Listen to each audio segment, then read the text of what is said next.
The documentary concerning violence, directed by Goran Hugo Olsen, shows many aspects of African nationalist and independence movement from the 1969 to the 1970s. That are mainly based on the anti-colonial thinker Fanon's book, The Wretched of the Earth. The film aims to demonstrate the struggles for liberation in the Third World, explore the ideology of decolonization in this film commentary. I would like to focus on introducing the establishment of the Women Liberation War and to look at how role of female participate in the war. The documentary film was divided into different 9 scenes that all use Fanon's test to reflect 9 issues regarding the decolonization and the discrimination in Africa.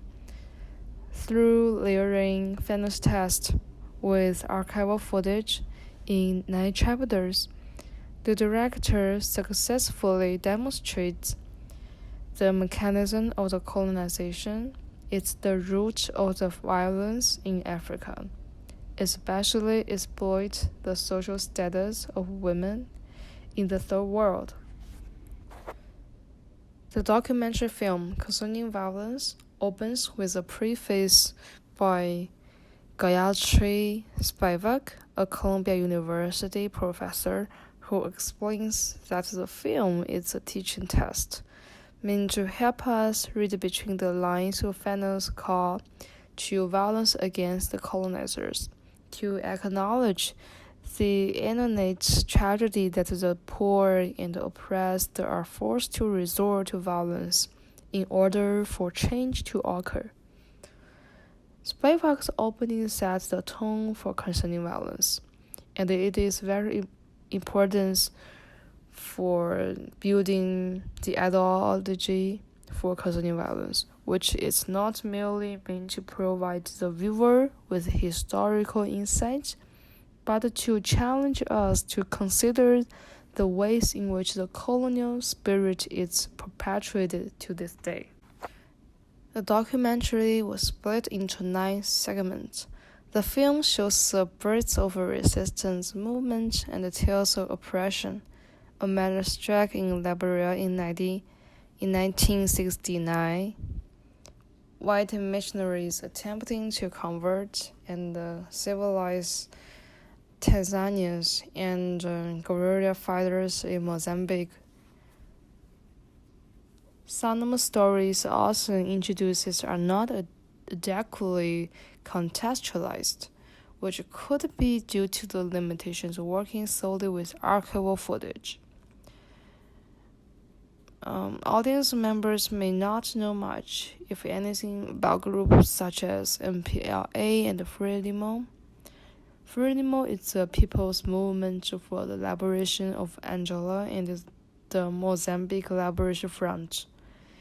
And while it's not Olsen's task to supply a false history lesson for each group he profiles in the film, some additional information would be extremely useful for the audiences.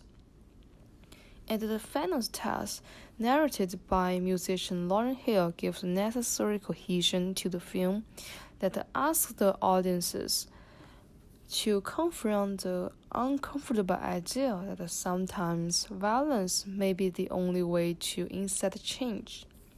And that's the reason why the director put a lot of images on how the women participate in the war. In the film, there is a chapter titled The Fight G.91, focused on the role of women in the liberation wars, that also responds to Spivak's interview at the beginning of the documentary, in which there were interviews with women who joined the fight from the Mozambique Liberation War. These women were fighting the Napoleon attack by NATO G.91 aircraft. The African woman said in the interview that the strategy of the colonizer to colonize them further is limit their right to get educated. So the native were not able to know what happens outside the world. During the war period, women considered as a lowest social class and even seemed as animal in the third world. Women was only considered as a machine for reproduction, and the sexual violence only seems a sexual weapon of the war. However, there was a women liberation community established called Frelimo, which Frelimo is a mixed gender outfit, and the director interviewed some African women to offer a deeper understanding of their situation in the third world and the power structure in Africa and gender identity. Through the way of establishing Frelimo, the mixed gender outfit completely changed the way of women interacted with the world, and they gained more power to fight with the colonizers for a larger extent. In the interview, one of African women said, "There is no difference in rights. We are at the same level." That is to say, the Frelimo makes there is no difference in rights regarding gender. Women have the same level as men, and the women start fighting against the settlers and achieve their own rights. The rising of Frelimo also reflects Fanon's arguments about how the gender structures society. In the colonial context, it is very important to pay attention to race, feminist, and gender when discussing the issues of discrimination and inequality, not simply focus on how the class influences society. The essence or goal of Frelimo is similar to the recent hashtag activism, Black Lives Matter, which causes millions of attentions from the internet and advocate for women of color and sexual minorities. According to the journal article written by Lisa Nakamura, the author offers a different perspectives on the rising of hashtag movement and it discusses the relation between the hashtag activism and the growing free digital labor called the new economy. She states the goal of hashtag activism movement is to respond to and remediate racism and sexist to liberals in the software business and the knowledge workers. Labor consciousness is an emergent formation among these venture community managers online, and it is growing as the digital platforms continues to profit from our free data. Though the dream of an equal internet has been dashed enough times to make even technological utopianists worry, the labor of women of color feminists on social media has created a vital and resurgent space for new styles of community. In the digital generation, women are able to advocate equal rights and gain more power through creating hashtag or other form of social media movements online. Connect to the film on this chapter, African women also did not give up their belief to achieve more equal rights as men. So there's a lot of similarities between the film concerning violence and the hashtag social media movements. In terms of the film angles that designed by the director, during the interviews of African women, they were all the center of the film image. That focus on their faces and the emotions. The camera lens was directly points to their faces, which give audience a sense that they are not afraid of anything, and shows their courage and ambition to fight with the colonizer. And break the gender stereotypes that women could not participate in the war. For the background, some of them were set in a bush to show that the overall environment was poor and backward.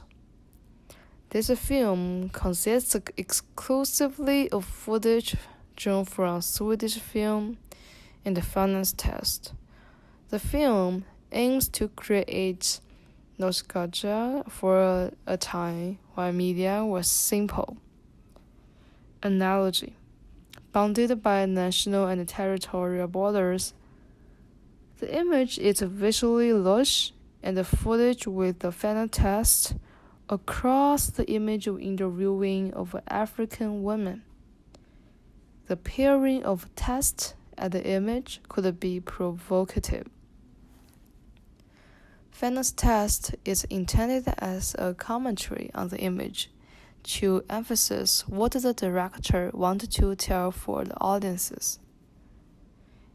Besides, it is also to deprive audiences of the more nuanced analysis of decolonization and gender liberation that this footage cries out for.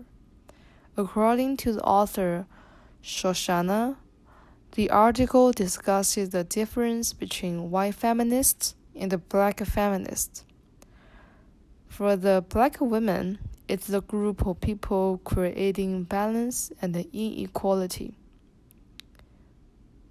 About fighting the dominant society as a woman, on the contrary, the white feminists intend to create stories with replacement and domination. They are only fighting their counterparts, but they are not working with them. The author, Shoshana, discusses representation as women of color in the different film. Wonder Woman, as example. Wonder Woman brings Weaver a kind of exceptionalist in the feminism, yet Black Panther brings audience a vision of what a truly gender-equal society can accomplish, breaking down the barrier of gender stereotypes to present opportunity for anyone to be anything they wish in their full complexity and the freedom of choice. According to the journal article written by Wright, the author argues that gender politics are foundational not only to the formation of the liberal democratic institutions that emerged out of the destruction of absolutist states, but also to the organizations of states as the legitimate arbiters of violence. Therefore, gender is also a significant factor that structures society, especially in the colonial context. The liberation and the decolonization movement need to develop gender politics through rising women's power. The analysis of the difference between white feminist and the black feminist ideology offered by Shoshana is similar to what the Concerning Violence documentary film wants to tell audiences. The director also aims to deliver a feminist perspective on the role of women in the world during the colonized period. These women who interviews delivered a strong belief that they believe were ambitious to fight with the colonizer, even though they were women. The goal of encourage gender restructure is to liberate gender in the society.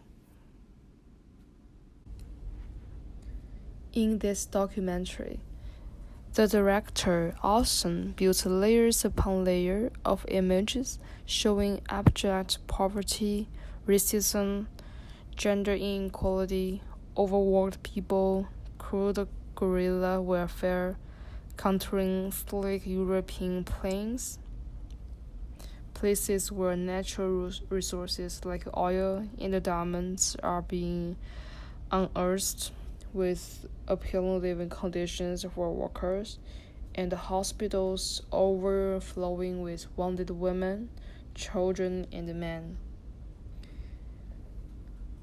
In so doing, he taps into the primary violence of the colonizer rather than of the colonized, falling definitely into the camp of thinker who believed that Fanon was not propagating violence but merely understand its effects and uses. And in this film, the director breaks the gender stereotypes that women can also participate in the war